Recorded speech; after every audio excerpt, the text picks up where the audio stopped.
এখন এই দেশটা গড়তে হবে না?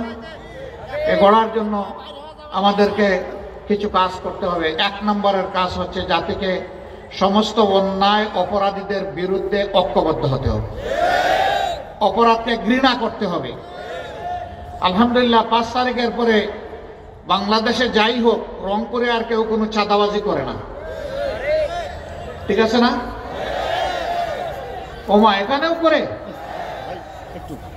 এখানে ফুটপাত কেউ দখল করে না, বালুমহাল, জলমহাল, হাট বাজার, বিভিন্ন স্ট্যান্ড, এইগুলাতে কেউ তাদের কুনজর ফেলে না, ফেলে? আল্লাহু আকবার। একই হলো। তাহলে আমাদের সন্তানেরা রক্ত দিল কেন, জীবন দিল কেন, পঙ্গু হলো কেন? কেন বলল যে আমরা সাম্যের বাংলাদেশ চাই, আমরা বৈষম্য চাই না?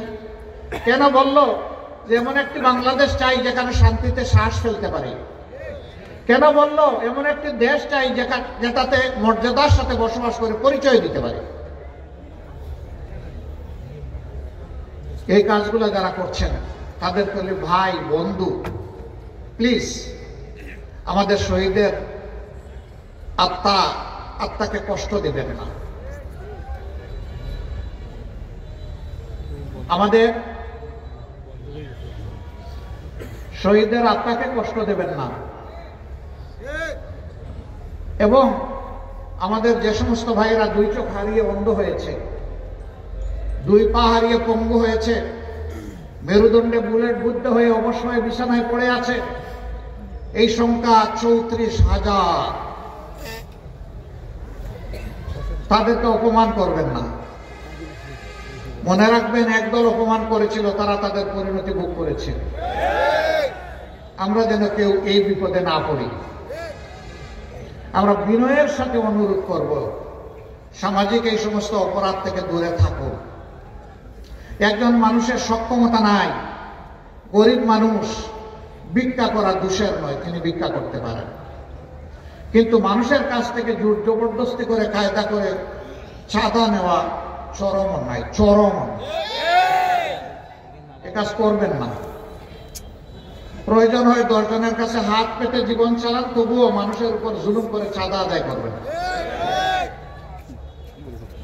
কেউ কেউ বলে এই সমস্ত কথা বললে নাকি জাতীয় ঐক্য নষ্ট হয়। যেই কাজ করলে মানুষের জীবনে অভিশাপ নেমে আসে, এই কাজের বিরুদ্ধে পছন্দ করুক অথবা না করুক, আমাদের কণ্ঠ মুক্ত থাকবে, সচ্ছাদ থাকবে। আমরা একটা বৈষম্যহীন মানবিক বাংলাদেশ চাই, যেই বাংলাদেশে মানুষ বসবাস করে শান্তি পাবে, আদালতে গেলে ন্যায় বিচার পাবে, অফিসে গেলে ঘুষ ছাড়াই তার কাজটা সেরে ঘরে ফিরবে। কৃষক মাঠে ফসল ফলাবে, সরকার তার পাশে থাকবে, তাকে বৈজ্ঞানিক প্রযুক্তি সরবরাহ করবে, কৃষক লাভবান হবে, দেশ খাদ্যে স্বয়ংসম্পূর্ণ হবে, বিদেশে আমার দেশের জিনিস রপ্তানি হবে। আমাদের দেশ থেকে যারা বিদেশে শ্রমিক হিসাবে গিয়েছেন তাদের সংখ্যা প্রায় 1.5 কোটি। বিভিন্নভাবে কাজ করেন, সেই সংখ্যাটা আরো সব মিলাইয়া 2 কোটি। এই 2 কোটি প্রবাসীকে আমরা দক্ষ মানুষ হিসাবে গড়ে তুলে দুনিয়ার বুকে আমরা সম্মানের সাথে দুনিয়াকেও সাহায্য করব, দেশকেও আমরা সাহায্য করবো ইনশাআল্লাহ। আমাদের প্রত্যেকটা সন্তান জন্ম নেওয়ার পরে তার সুস্বাস্থ্য, তার শিক্ষা, তার বেড়ে ওঠা এবং তার গৌরবজনকভাবে একটা পেশায় নিয়োগ হওয়ার মতো তাকে আমরা শিক্ষা দিয়ে গড়ে তুলব ইনশাআল্লাহ। একটা মেয়ে অথবা ছেলে শিক্ষার পাঠ চুকিয়ে যখন বের হবে বিশ্ববিদ্যালয় কিংবা মাদ্রাসা থেকে, তখন সে পেরেশান হয়ে চাকরির জন্য দুনিয়া ব্যাপী ঘুরবে না, বরঞ্চ শিক্ষার পাঠ চুকিয়ে বের হওয়ার সাথে সাথে কাজ তার হাতে চলে আসবে। এই হাতগুলো হবে দেশ গড়ার কারিগরের হাত। এমন শিক্ষা ব্যবস্থা আমরা চাই। এই শিক্ষা ব্যবস্থাতে শুধু বুক বিলাস শিক্ষা দেওয়া হবে না, বরং মানুষকে মানবতা শিক্ষা দেওয়া হবে। মানুষ মানুষকে কিভাবে সম্মান করবে, ভালোবাসবে, দেশকে ভালোবাসবে, এই শিক্ষা ইনশাআল্লাহ সেখানে গড়ে তোলা হবে। এই শিক্ষা না দেওয়া পর্যন্ত এই জাতি ঠিক হবে না।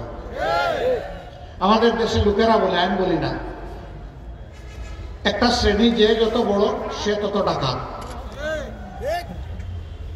10টা সাধারণ সিসকা ডাকাত আর চোর মিলে যা ক্ষতি করে, একজন শিক্ষিত লোক হাতের কলমের গুছায় তার চাইতে 1000 গুণ বেশি ক্ষতি করে। কেন? কারণ একটাই, যে তার সাথে মানবিক বা নৈতিক শিক্ষা নাই, আল্লাহর ভয় নাই।